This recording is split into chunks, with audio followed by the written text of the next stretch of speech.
Hi, this is Linda Guillory with Linda Plays Video Games, and today we're going to talk about some of my DataEast collection. I love DataEast. I'm not sure if I loved it as much as Konami and some of the other brands, but it was definitely had a few of my favorites. For example, Karnov. I don't know who decided to buy Karnov about a circus performer, but my sister and I played this game all the time and absolutely loved it. Also, Cobra Command, one of our favorite games to play. I love the little helicopters going through with that. Those are the ones that bring back the most memories. Of course, Burger Time. I think we spoke about that one before. But now I want to tell you guys just about the differences I'm seeing. So I'm going back trying to determine, have these changed in value? Are they as rare as they were when I collected them? Are they more rare? So what's going on with the rarity and with the value of these? And that's what I'm going to talk about today. Probably going to focus on 3 or 4 of these. That's going to be Side Pocket, L, Unters Racing, and then there was one more I really wanted to talk about, and that's going to be Rampage. Oh my god, how could I forget Rampage? That's going to be Rampage. So I will pull up some stats, talk about it. Don't forget Rain King and the Fight of the Century. So I love that.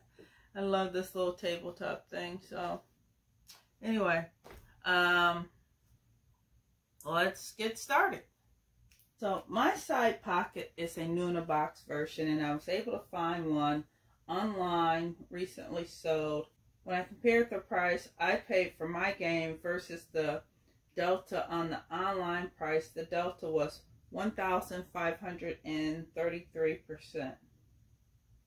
So that's definitely gone up.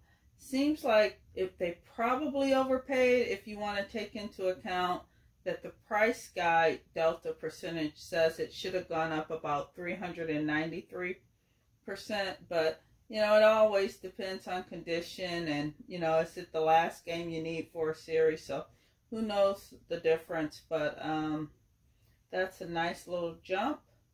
The next game I looked at was Rampage, and it had the largest difference within the price guide delta.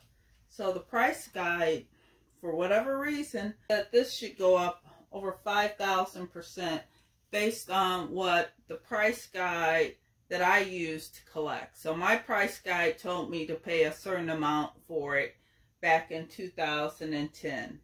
Now the price guides for these are a lot higher. And I think that's because in this particular case, again, this is a new in the box version of Rampage. And I started to see a trend. If it was just a complete in the box version, the prices didn't change that much. But if you look at a new in the box version, the prices just seem to skyrocket. The last one I looked at was L Unters Racing. And for this particular game, what I paid for it actually fell. So if I looked at what the price guides told me to pay versus the price guides now, I should have paid about 25% less. And if I look at the online prices for what a complete in the box L Unser Turbo Racing is going for, this has only gone up about 5%. So it's the value, I guess I can say it kept its value, but for the most part, nothing really changed.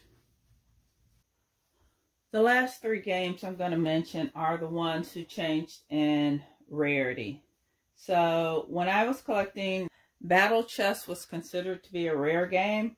Right now, it's really not. So it went from what I would have called a tier 2 rarity to a tier 4 rarity.